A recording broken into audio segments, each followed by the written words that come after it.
안녕하십니까. 오늘도 7월 큐티 세미나 시작해 보도록 하겠습니다. 기도하심으로 시작하겠습니다. 사랑과 은혜가 풍성하신 하나님 아버지, 오늘도 함께 7월 큐티 세미나 진행하게 하시니 감사합니다. 우리에게 주신 디모데전서 말씀과 또 에스겔 말씀과 또 시편 말씀 함께 묵상할 때에 우리가 하나님의 은혜를 더 깊이 깨닫게 하시고 하나님의 크신 그 지혜와 하나님의 크신 권능을 우리가 더 깨닫게 되며 하나님과 동행하는 귀한 시간 될 수 있도록 하나님 7월의 말씀의 자리 가운데도 날마다 함께하여 주시옵소서. 감사드리며 예수님 이름으로 기도드립니다. 아멘. 네, 같이 말씀을 보도록 하겠습니다. 자, 그런데 제가 이제 봤더니 어, 제가 시편 말씀까지 좀 다 다루면은 이번 달에 좀 다뤄지는 게 너무 복잡하고 많아질 것 같아서 이번에는 디모데 전서와 에스겔서만 에스겔서 1장에서 10장까지만 좀 다루는 것으로 하도록 하겠습니다. 디모데 전서를 함께 보겠습니다. 디모데 전서는 신약 바울 서신서에 해당합니다. 그리고 저자는 사도 바울입니다. 그래서 사도 바울이 뭐 아니라는 이런 얘기들도 조금 있지만 기본적으로는 1장 1절에 사도 바울이 스스로를 저자로 밝히고 있고 그 다음에 여러 가지 내용과 권명과 이런 흐름들을 봤을 때는 바울이 아닐 이유가 거의 없는 것 같습니다. 그리고 유세비우스나 이레네우스 같은 초대 교부들이 사도 바울을 저자로 인정하고 있습니다. 이 디모데전서의 특징은 굉장히 실천적이고 행정적인 이야기들이 나오고 있습니다. 어떤 특별한 신학적 문제가 아니라 어떤 예배의 질서, 감독이나 집사를 어떻게 세워야 되는지, 그 다음에 교회의 늙은이나 젊은이들이 실제적으로 어떻게 대해야 되는지, 올바른 목회를 위한 그런 교훈들을 이야기해주고 있는데요. 이 실질적인 문제를 다루는 것이 초대 교회를 건강하게 세워가기 위해서 꼭 필요한 과정이었다라고 사도 바울은 생각했던 것 같습니다. 굉장히 중요한 것이죠. 그리고 이 기록 목적은 이제 목회를 위한 서신입니다. 목회자인 디모데, 사도 바울의 영적인 아들, 목회자인 이 디모데가 잘 사역할 수 있도록 사도 바울이 일종의 목회 팁을 선배로서 전수해주는 것이죠. 그래서 디모데 전서와 또 디모데 후서, 그리고 또 다른 사람이 디도에게 보낸 편지, 디도서까지 해서 이 세 권의 바울 서신을 특별히 목회 서신이라고 분류하기도 합니다. 네, 저 같은 목회자들에게 굉장히 또 중요한 서신이라고 할 수 있죠. 그래서 이걸 언제 썼느냐? 시기에 대해서는 약간 뭐 여러 가지 공부한 내용들이 있지만 아마도 1차 톡에서 풀려나서 2차 톡 사이에 쓰지 않았을까라고 많이 추정들을 합니다. 63년에서 65년 사이고요. 아마도 마게도냐 같은 그 유럽 지역을 순방하고 있을 때 좀 멀리 떨어져 있으니까 그 에베소에서 열심히 사역하고 있는 디모데를 위해서 편지를 보냈을 것으로 추정을 하고 있습니다. 네, 이런 구성으로 되어 있고요. 신학적 주제는 건강한 목회를 위해서 교회의 질서를 세워야 된다. 이 정도로 요약을 할 수 있을 것 같습니다. 한번 보시면요. 1장 1절에서 바로 나오고 있죠. 그리스도 예수의 사도된 바울은이라고 하면서 자기를 얘기하고 있습니다. 그러면서 대상을 얘기하고 있습니다. 믿음 안에서 참 아들 된 디모데에게 편지한다.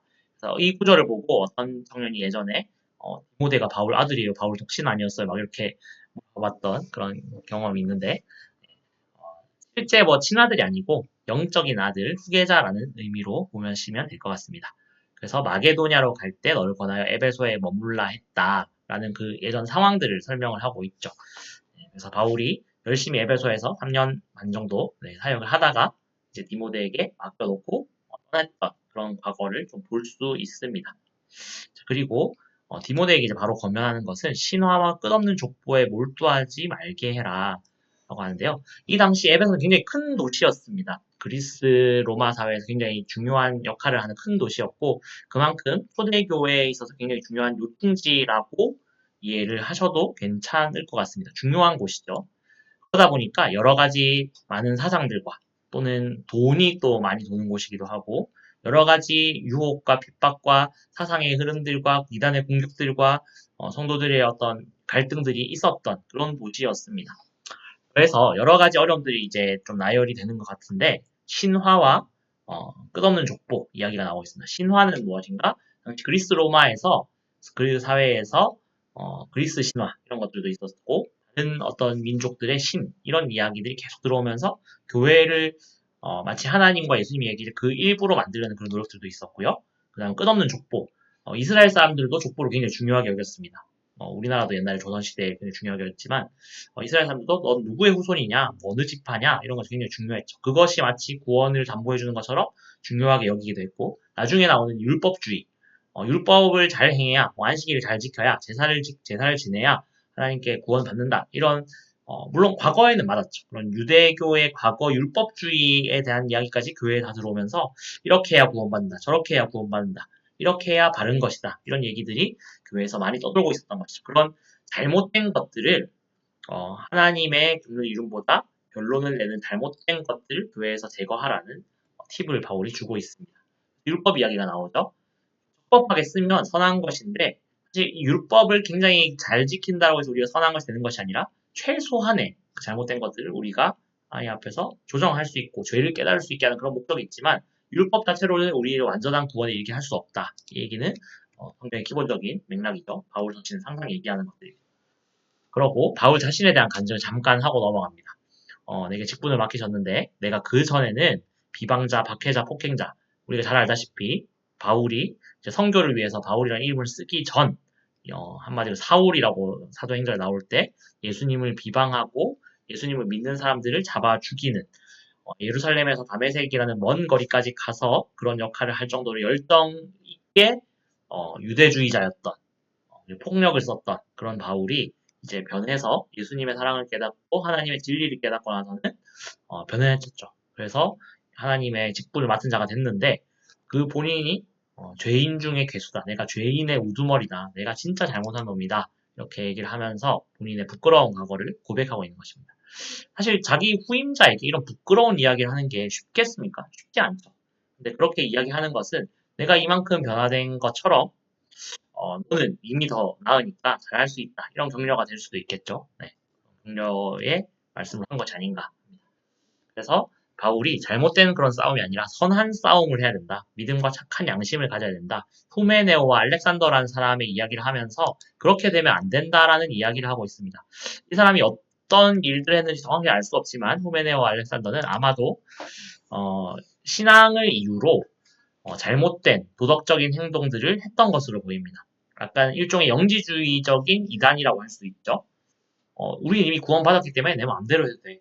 예수님 믿으니까 뭐 도덕적으로 좀 실수해도 돼. 이런 이야기들을 너무 당연히 여겼다. 물론 실수할 수 있죠. 하지만 그것을 좀 당연히 여기는 그런 도덕적 타락을 합리화하는 그런 방식으로 신앙생활을 한 것이 아닌가 우리가 추정해 볼 수 있습니다. 그렇게 하지 말라고 바울이 디모데에게 요청을 하고 있습니다. 그러면서 2장으로 넘어가면 기도하라고 나오고 있습니다. 세 가지 차원의 기도인데요. 임금과 높은 지위에 있는 사람들, 한마디로 사회적 지도자들을 위해서 기도하고, 두 번째 또 모든 사람들을 위해서 간구하고, 그 다음에 세 번째로는 8절에 나오는 것처럼 분노와 다툼이 없이 거룩한 손을 들어 기도하라라고 나오고 있어요. 우리 사역에 있어서 기도가 얼마나 중요한지를 알려주고 있습니다. 사역자로서, 목회자로서 사회의 리더들 위해서 열심히 기도하고 또 모든 사람들, 교회 모든 성도들, 또 교회에 만나는 모든 사람들 위해서 당연히 기도해야겠죠. 힘들지만 그렇게 하라고 요청하는 것입니다. 그리고 분노와 다툼이 없이 거룩한 손을 들어라. 이게 뭐냐면은 교회에 나오지 않는 이웃들과도 분노와 다툼 없이 거룩한 손을 들고 기도할 수 있는 그런 자세를 필요로 한다는 것이죠. 이웃과의 분노와 다툼이 없어야 하나님 앞에서 우리가 경건을 바르게 세울 수 있다는 이야기입니다. 이런 태도들을 이야기하고 있고요. 그 다음에 나오는 이야기는 좀 남자와 여자 이야기가 또 나오는데 좀 결론부터 얘기하면은 남녀 차별적인 그런 발언에 물론 약간 그렇게 볼 수도 있지만 그 얘기는 아니라는 거예요. 이거 뭐냐면 현대적인 기준이 아니라 당시 헬라 문화권 안에서 여성들이 발언을 하거나 좀 나서는 것들을 좀 꺼려 했습니다. 그렇다 보니까 우리 주 안에서 뭐 자유하다고 마음대로 막 그렇게 하다 보면 오히려 복음 전파에 방해가 될 수 있기 때문에 그렇게 되지 않도록 바울이 주의하고 있는 것이죠. 그래서 또 여기 보면 뭐 여자는 일체 순종하면 조용히 배우라 하니까 조용해라 뭐 말도 하면 안 된다 이렇게 이제 이해를 하는데 여기서 조용이라고 번역된 헬라어 헤스키아라는 단어는 뭐냐면은 다른 곳에서는 좀 다르게 번역됩니다. 온유하고 안정되고 차분한 심령으로 이런 식으로 번역이 되는 단어인데 이게 뭐냐면은 겸손한 태도로 말씀을 배우는 자세를 뜻합니다. 이거는 뭐 꼭 여자뿐만 아니라 남자에게도 필요한 자세겠죠. 단순히 그냥 입을 닫고 있어라 이런 의미는 아니라는 것을 우리는 볼 수 있습니다.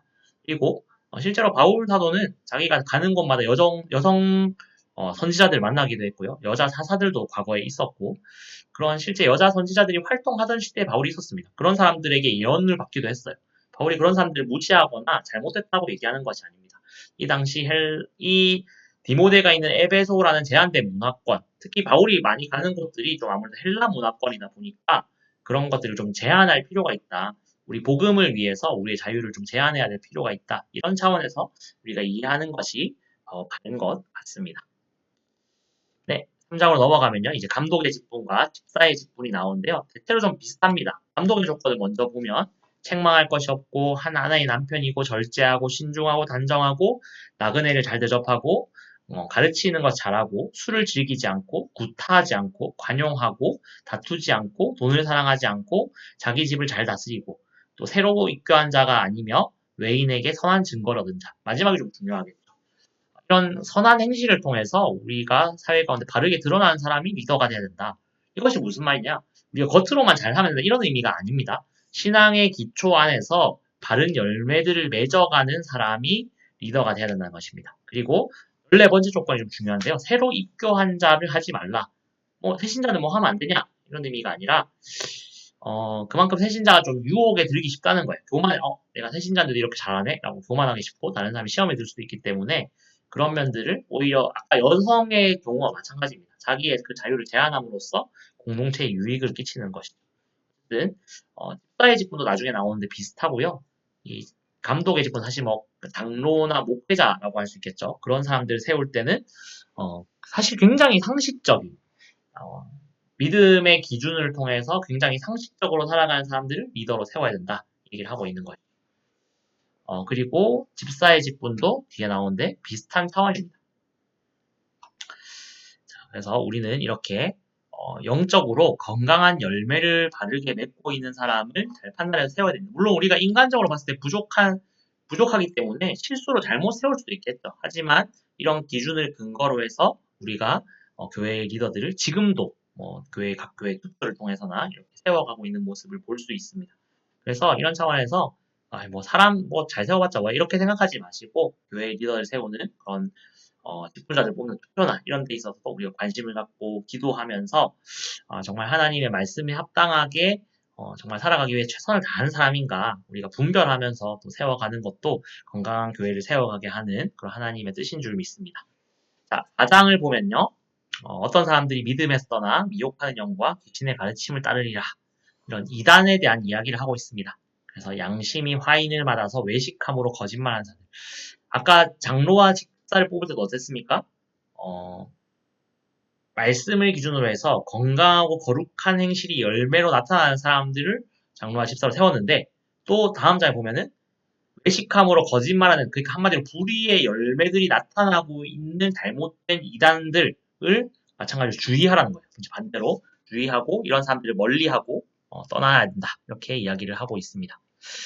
그리고 망령되고 허탄한 신화를 버리라. 아까 전에 얘기했던 것과 똑같습니다. 신화를 얘기하고 족보를 얘기하고 우리가 예수님 외에 어떤 다른 것들로 구원을 받는 것처럼 우리를 유혹하는 그런 사람들에 따르지 말라라고 하고 있습니다. 그러면서 하는 말이 육체의 연단은 약간의 유익이 있으나 경건은 범사에 유익하다라고 얘기를 하고 있는데요.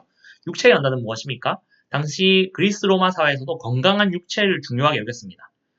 군사력을 굉장히 중요하게 여기던 사회였기 때문에 운동하고 힘이 좋고 이런 근육을 키우고 이런 걸 중요하게 여겼습니다. 지금도 우리가 PT 받고 하는 걸 중요하게 여기죠. 하지만 그런 것은 그 몸을 건강하게 아니라 일생 사는 동안 좀 몸을 건강하게 약간의 유익이 있다라고 표현을 하면서 반대로 경건, 영적인 연단은 금생과 내생의 약속이다. 금생은 지금 우리가 거룩하게 살아가는 지금 육체를 입고 살아가는 삶을 의미하죠. 내생은 무엇입니까? 하나님과 우리가 영원히 함께할 그 천국의 영원한 삶을 의미합니다. 한마디로 지금도 유익하고 내생에서도 유익하기 때문에 우리는 경건에 더 신경 써야 된다. 육체에 좀 건강하게 하는 것보다 경건에 더 신경 써야 된다.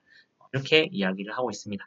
우리도 육체도 막 함부로 하지 않는 것도 중요하지만 경건을 잘 하는 게 중요하다는 겁니다. 그리고 디모데에게 이렇게 권면을 하죠.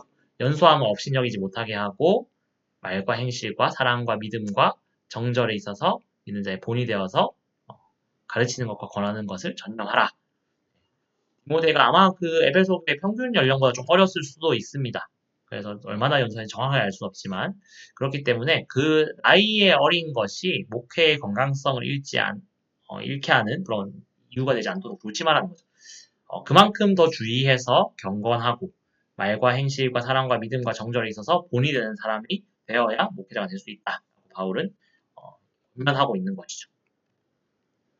그리고 늙은이를 꾸짖지 말고 아버지 대하듯이 하고 젊은이에게는 형제에게 하듯이 하고 늙은 여자에게는 어머니에게 하듯이 하고 젊은 여자에게는 온전히 깨끗함으로 자매에게 하듯이 하라. 마치 가족과 같이 교회 구성원을 건강한 태도로 대하라는 겁니다.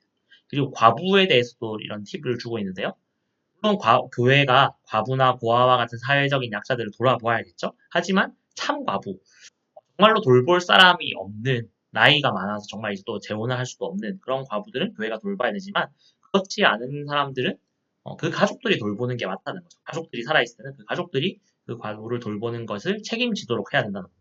왜냐하면 그렇게 해야 그 가족 구성원으로서의 건강한 책임을 다하는 것이기 때문에 만약에 그렇게 하지 않고 교회가 오히려 책임지는 것은 교회의 부담이 될 뿐더러 그 가족들이 오히려 범죄하게 하는 것이기 때문에 책임질 수 있는 사랑, 책임 있는 사랑을 요청하고 있습니다.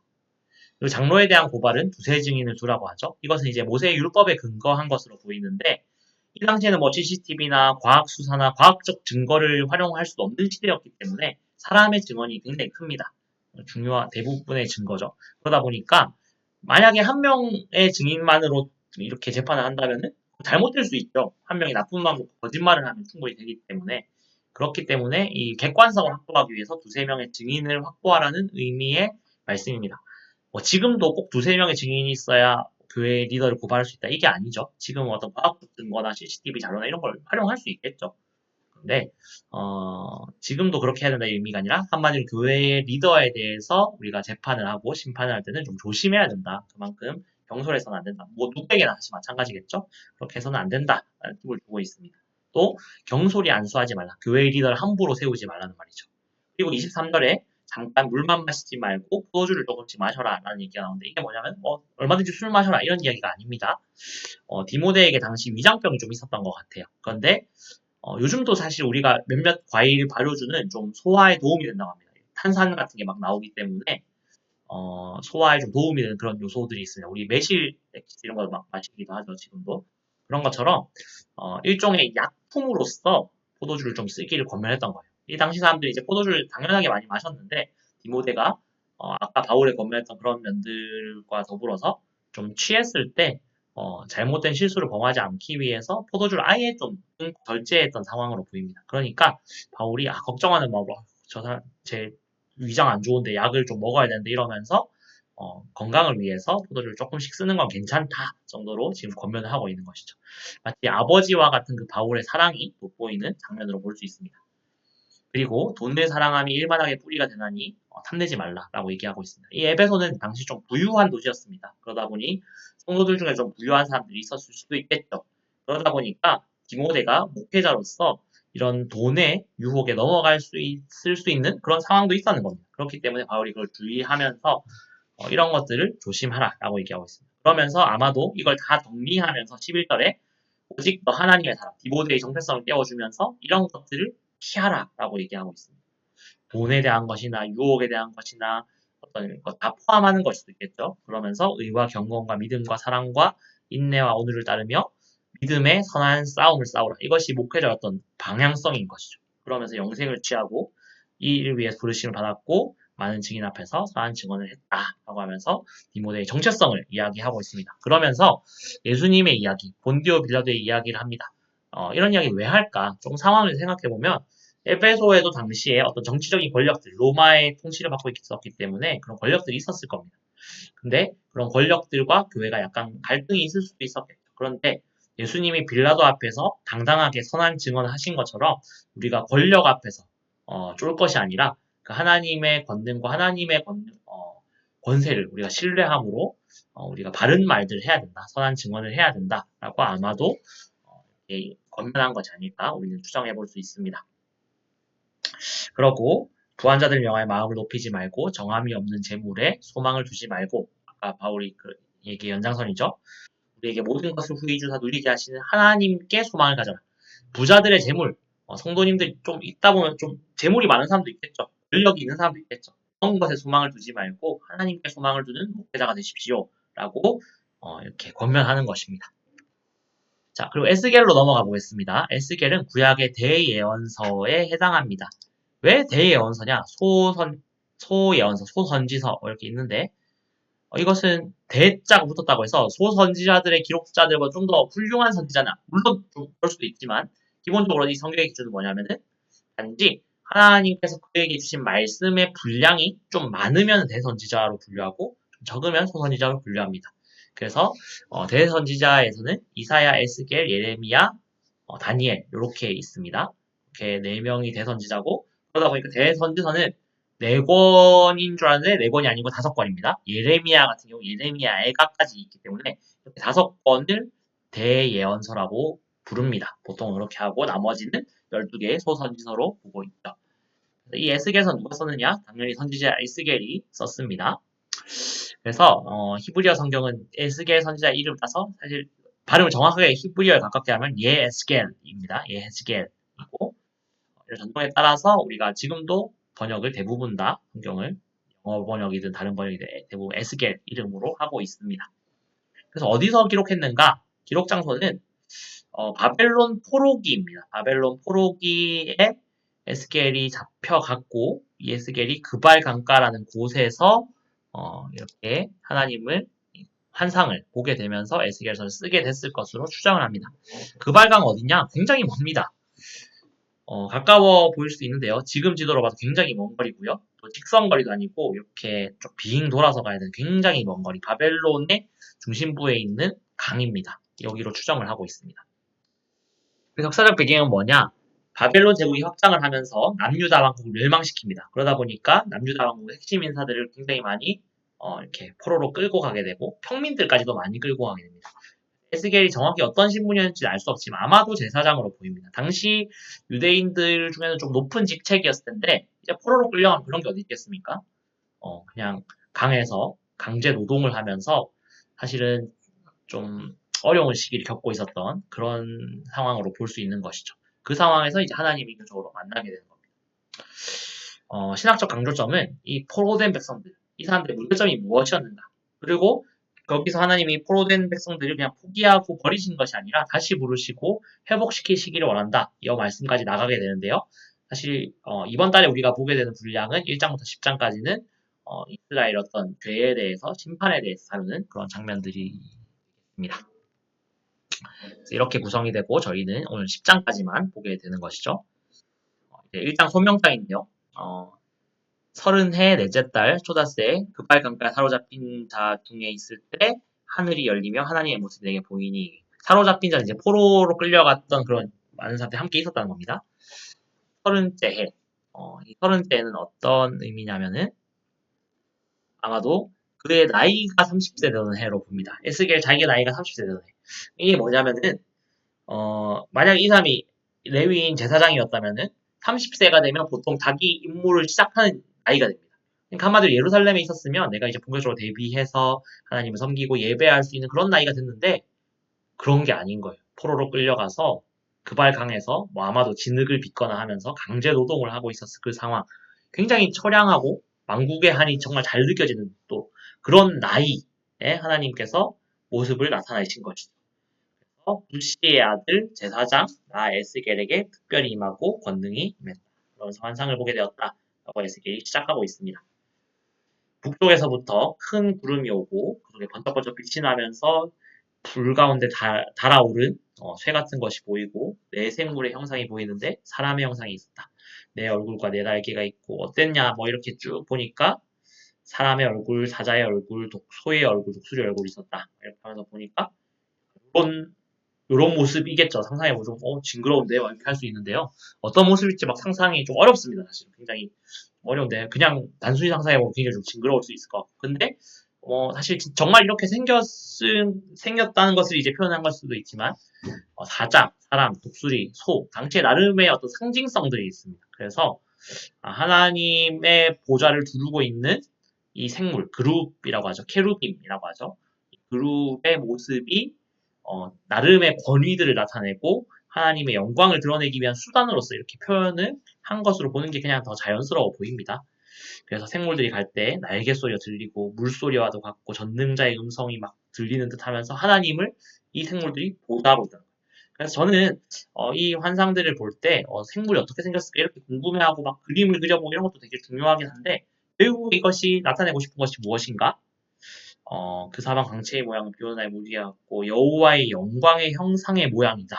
한마디로 하나님의 영광의 위대함을 그 당시 사람들이 생각했던 가장 위대하고 힘있고 권세 있는 그런 형상들을 다 넣어가지고 하나님이 이것보다 뛰어나시다. 결국에는 이거를 표현하고 싶은 것이 아닐까. 이게 더 중요한 게 아닐까. 저는 생각을 합니다. 어쨌든 하나님의 영이 임해서 에스겔이 말씀하시는 거죠. 천사들의 그 무섭고 위험 있고 권능 있는 모습들이 하나님의 주변을 둘러싸고 있고 그 모습을 에스겔이 환상으로 본 겁니다. 그러면서 하는 말이 뭐냐면은 여기서부터 이제 핵심이죠. 이스라엘 자손 곧 패역한 백성 나를 배반한 자에게 너를 보내니까 내 말을 하라는 겁니다. 그들이 듣든지 아니 듣든지 그들 가운데 선지자가 있음을 알지니라. 하나님이 말씀하시지 않고 하나님이 이스라엘 백성을 더 이상 돌보지 않는 것 같은데 이 이스라엘 백성을 향한 하나님의 말씀은 계속되고 있다는 거예요. 심판이 진행되고 있는 과정이지만 그 가운데서도 하나님의 말씀은 내려지고 있다는 것이죠. 그래서 그 패역한 족속같이 하지 말고 네 입을 벌리고 내가 내게 주는 것을 먹으라 라고 하면서 말씀을 주십니다. 이 두루마리 책은 이제 하나님의 언약의 말씀을 상징합니다. 우리에게 주시는 하나님의 말씀과도 같죠. 그래서 애곡과 재앙의 말이 이제 나타나고 있다. 심판의 말씀이 나타나고 있다는 말씀입니다. 그래서 인자야 너도 발견한 것을 먹어라. 이 두루마리를 먹고 가서 이스라엘 족속에 말하라. 이게 이제 구약의 상징성입니다. 입에 넣어서 삼켰다는 것은 이것을 하나님의 말씀을 선포하기 위해 준비가 되었다라는 태도인 거죠. 이것이 꿀같이 달다. 하나님의 말씀은 이제 달겠죠. 자, 그러고 이제 뭐 또 시간이 좀 지나서 델 아비비라는 곳에 있어서 7일간을 지내고 있었는데 다시 하나님이 임하시는 거죠. 이스라엘 족속으로 파수꾼을 세웠으니 내 입의 말을 듣고 나를 대신하여 그들을 깨우치라. 아마도 에스겔이 바로 가서 하나님의 말씀을 막 선포 안 했던 것 같아요. 하나님이 임재하니까 두렵고 떨려서 7일간을 막 있었는데 다시 가서 말하라 라고 하는 겁니다. 어쨌든 이렇게 가서 얘기를 하라고 나와 있고 악인을 깨우치되 그가 악한 마음과 악한 행위에서 돌이키지 아니하면 그의 죄악 중에 죽으려니와 너는 네 생명을 보존하리라.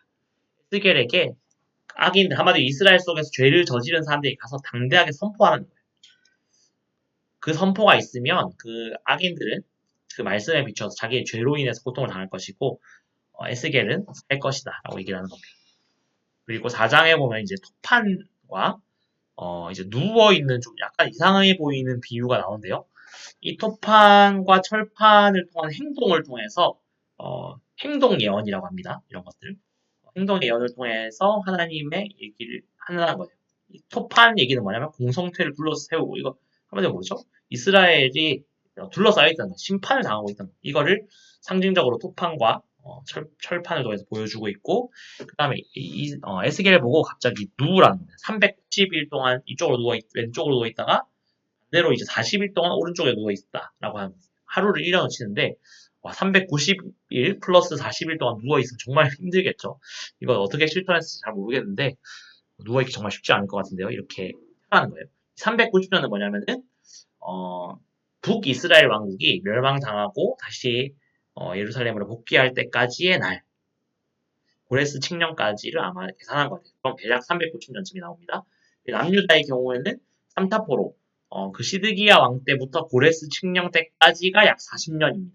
1차 포로부터 고레스 칙년까지는 약 70년이고요. 3차 포로부터는 한 40년이니까 아마 그 연수를 더한 거 아닌가. 하나님이 이스라엘 왕국을 다시 회복할 때까지의 그날이 북이스라엘 390년, 남유다는 40년 이런 게 아닐까라고 많은 성경학자들이 추정을 하고 있습니다.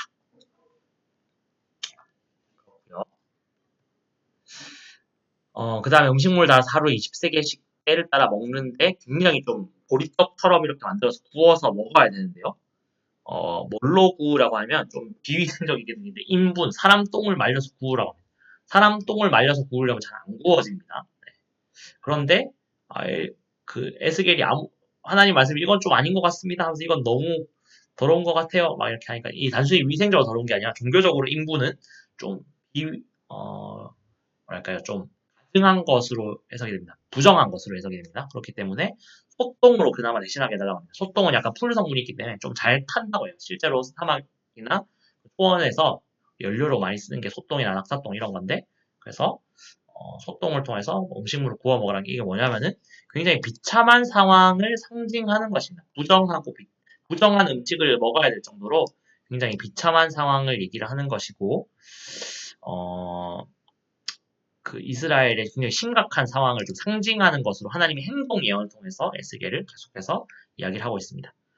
그리고 날카로운 칼에 대한 삭도로 머리털과 수염을 깎는 것. 이건 이제 중동 세계에서 굉장히 사실 모욕적인, 남이 깎아주면 굉장히 모욕적인 행동이고 자기가 스스로 깎으면 굉장히 비참한 상황을 얘기합니다.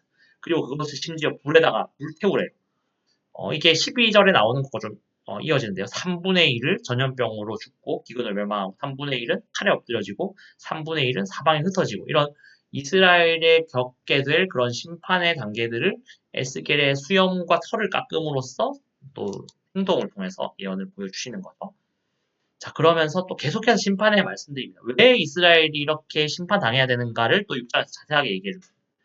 분양 재단들, 우상들을 이렇게 깨라는 말은 한마디로 이스라엘이 그 분양 재단과 우상들을 섬겼던 것들 때문에 이렇게 심판을 받고 있다라고 우리가 알 수 있죠. 그래서 우상의 이야기가 또 나오고 있고 광야에서 디블라까지. 광야는 이제 남쪽 그 이스라엘의 남유다의 경계를 뜻하고 디블라는 그 북이스라엘의 딥나 지역을 좀 의미합니다. 한마디로 단에서 부엘세바까지 조금 더 옛날 기준으로 하면 단에서 부엘세바까지라고 하는 것이 여기 나오는 광야에서 디블라까지 약간 현대판으로 하면 그 당시 에스겔의 기준 시대로 하면 광야에서 디블라까지 단에서 부엘세바까지 우리나라로 치면 백도의 살라까지 뭐 이런 표현입니다. 이스라엘 전역에 심판이 임할 것이다 이런 얘기들을 하고 있습니다. 자, 그리고 7장에 보면은 또 계속해서 이스라엘 땅에 대한 심판을 굉장히 길게 얘기를 하고 있습니다. 또 이스라엘 심판 이야기하고 있고 몽둥이에 꽃이 피고 교만을 싹이 났다. 이게 뭐냐면은 몽둥이는 이제 바벨론을 의미해요. 바벨론이 꽃이 폈다. 한마디로 융성했다는 의미죠. 바벨론이 왜 융성했느냐? 이스라엘을 심판하기 위한 하나님의 심판의 도구 몽둥이로 사용되었다라는 겁니다. 느부갓네살이 특히 집권했을 그때를 의미하는 거죠. 그리고 8장 이제 여섯째 해. 아까 첫 번째 환상을 본 지 1년이 지났습니다. 첫 번째 해는 이제 다섯째 해였는데요. 나는 집에 앉아 있고 유다 장로들은 내 앞에 앉아 있는데 주 여호와의 권능이 거기에 내게 임해서 불같은 형상이 나타나서 하나님의 모습이 또 보여지는 겁니다. 그리고 8장에서 또 심판의 이유가 다시 한번 나오죠. 각양 곤충과 가증한 짐승과 이스라엘 족속의 모든 우상이 다 그려져 있다는 거예요. 예루살렘에 하나님의 그 거룩한 성전이 있는 그 도성에 여러 가지 막 동물들이 막 그려져 있는데 이것이 단순히 그냥 동물 그림이 아니라 우상 그림이라는 거예요. 이스라엘 족속 장로 70명이 그 앞에 있는데 사반의 아들 야하사냐 이 사람이 누구냐면은 사반은 이제 서기관이죠. 남유다의 요시야 왕을 도와서 개혁을 앞장섰던 인물인데 이 야하사냐라는 인물은 아버지 사반과 다르게 우상을 숭배했던데 앞장섰던 종교적 인물로 보입니다. 그리고 뒤에 보면은 담무스를 위해서 애국하는 담무스는 이방 우상인데요. 뭐 이런 식입니다. 약간 그 바알과 아세라와 비슷한 계통의 그런 우상으로 보시면 되겠어요. 어떤 풍요의 신 뭐 이런 건데 그런 담무스를 위해서 막 여인들이 애국하고 있는 그 예루살렘이 거룩하게 하나님을 예배하는 제사의 공간이 되는데 그렇지 않고 막 우상의 그림들이 있고 우상의 신상이 있고 그 종교적인 지도자들이 그 우상을 숭배하고 있고 70 장로들도 그것을 그냥 방관하고 있는 그런 굉장히 타락한 도시로 예루살렘이 환상을 통해서 그려지고 있습니다. 그러다 보니까 거기서 심판이 임할 것을 얘기하고 있죠. 그래서 9장으로 넘어가면은 하나님의 성전이 다시 나오면서 흰 베옷을 입고 있는 서기관이 나옵니다. 여기 서기관의 먹그릇을 찬 사람이라고 하면은 그걸 이제 성경을 쓰기 위해서 이렇게 먹을 들고 있었겠죠. 한마디로 종교의 지도자가 나타나서 그 이마에 표를 그려주라라고 합니다. 하나님을 믿는 자들, 그 어렵고 우상 숭배하는 중에서도 하나님의 향한 믿음을 지키고 있는 사람들이 있었겠죠. 그 사람들을 향해서 표를 그리고 나머지는 다 죽이라라고 합니다. 하나님의 심판이 임하는 거죠. 이 표는 사실은 이제 그 성경 요한계시록 7장에서도 나오는 하나님 택하신 자 이야기가 나오죠. 그 요한계시록 7장과도 이어질 수 있는 말씀입니다. 하나님의 인친자들은 살아남고 아닌 자들은 심판을 받는 그 장면 요한계시록에 나오는데요. 이게 아마 에스겔서의 말씀을 인용한 거로 우리는 보고 있습니다. 그래서 하나님의 성전에서부터 심판이 시작됩니다. 성전은 심판하면 안 되는 거 아닙니까? 라고 하는데 그 성전일지라도 하나님이 심판하실 수 있다는 거예요. 성전 자체가 엄청난 의미가 있는 게 아니라는 것이죠. 그래서 여기 보면은 4절에 보면은 여호와의 영광이 성전 문지방에 있었는데 이게 나중에 10장 후반부가 되면은 그룹들과 함께 떠나버립니다. 하나님의 영광이 있었기 때문에 성전이 성전인 건데 그 이스라엘 사람들이 그 성전과 성전 주변의 예루살렘에서 나쁜 짓들을 행하고 우상을 숭배하니까 하나님의 영광이 떠날 수 있다는 거예요. 떠나서 거기서 심판할 수 있다는 거예요. 그러면서 10장에서 다시 그 1장에서 나왔던 그 그룹과 바퀴 형태의 생물이 하나님의 보좌를 둘러싸고 있는 장면이 나오고 하나님의 그 그룹과 그 생물이 성전 주변에 이렇게 있다가 점점 떠나가는 모습, 산으로 들려져 나가면서 떠나는 모습이 10장에서 나타나고 있습니다. 다시 한번 그 1장에 나왔던 생물이다 라고 하면서 에스겔이 설명을 하고 있죠. 이것이 한마디로 무슨 뜻입니까? 하나님의 성전의 영광이 있어야 되는데 하나님의 영광이 있어야 되는데 이 사람들이 너무 잘못하고 죄를 저지르고 우상을 숭배하니까 하나님의 영광이 떠날 수 있다는 거예요. 굉장히 부정적으로 볼 수 있지만 또 한편에서 어떠냐면은 하나님의 영광이 하나님의 성전 안에 우리가 인간이 지어놓은 그 건축물 안에만 있는 것이 아니라 온 땅에 사실은 가득하게 계실 수 있는데 하나님의 긍휼로 우리가 하나님을 인격적으로 교제하기 위한 공간으로서 우리는 하나님은 제한되지 않지만 우리는 물리적으로 제한될 뿐이기 때문에 그 성전에 자신을 좀 제한하셨던 건데 이스라엘이 하나님을 사랑하지 않으니까 떠나실 수 있다는 거예요. 우리도 이제 경각심을 느껴야 되는 거죠. 예배당이라는 그 공간 안에 교회당이라는 공간 안에 하나님 제한되시는 분이 아닙니다. 우리의 어떤 곳에든지 하나님이 계시고 우리를 우리를 위해서 스스로 제한하셨는데 사실은 하나님은 온 땅 가운데 거하시는 분. 하나님의 영광은 온 땅 가운데 사실은 있을 수 있다라는 것을 우리가 깨달아야 하는 것이죠. 이렇게 이제 에스겔서 10장까지 하나님의 심판에 대해서, 하나님의 영광에 대해서, 그리고 에스겔이 보고 있는 환상에 대해서 이제 나오고 있는데요. 이 에스겔의 환상에 대해서 우리가 조금 주의할 것은 환상 자체가 목적이 아니라는 겁니다. 네. 환상을 통해서 우리는 하나님의 그 말씀과 하나님의 뜻과 하나님의 성품에 하나님의 영광에 집중해야지 이 환상이 어떤데 환상이 저떤데 이렇게 하다 보면은 약간 이단에 우리가 휩쓸리기 쉽다는 겁니다. 그래서 이 환상을 좀 해석하시기 어렵더라도 환상을 통해서 하나님의 뜻이 무엇인지 환상 보면서 무섭다 요한계시록 못 읽겠어 에스겔 못 읽겠어 이렇게 하시는 분 간혹 봅니다. 근데 이 환상을 나중에 에스겔서를 끝까지 쭉 읽어보면 뭐냐면은 결국에 하나님을 믿는 자들 인친받은 자들은 구원하시고 잘못된 자들 죄를 저지른 자를 심판하시면서 다시 한번 이스라엘 나라 하나님의 나라를 거룩한 도성을 회복하게 하시는 것이 하나님의 뜻이다 라는 이 기준을 가지고 이 에스겔서의 환상을 잘 묵상하시면 더 좋을 것 같습니다. 그래서 큐티 본문 이번 달에는 10장까지 끝나지만 이제 에스겔서 후반부까지 쭉 읽으시면 하나님이 하나님의 백성을 회복하시려고 하는 것이 정말 궁극적인 뜻이구나 우리 좀 깨달을 수 있습니다. 네, 그렇게 되시기를 축복합니다. 기도함으로 오늘 말씀 묵상 큐티 세미나 마치도록 하겠습니다. 사랑의 하나님 감사합니다. 또 7월 말씀 우리 함께 보았습니다. 하나님 이 말씀을 하나님의 뜻 안에서 더 바르고 온전하게 해석할 수 있는 지혜를 허락해 주시고 또 하나님의 말씀을 붙들고 한 달간 잘 살아갈 수 있도록 하나님 우리 가운데 지혜를 허락하여 주시옵소서 감사드리며 예수 그리스도의 이름으로 기도드립니다. 아멘. 이상으로 큐티 세미나를 마치도록 하겠습니다.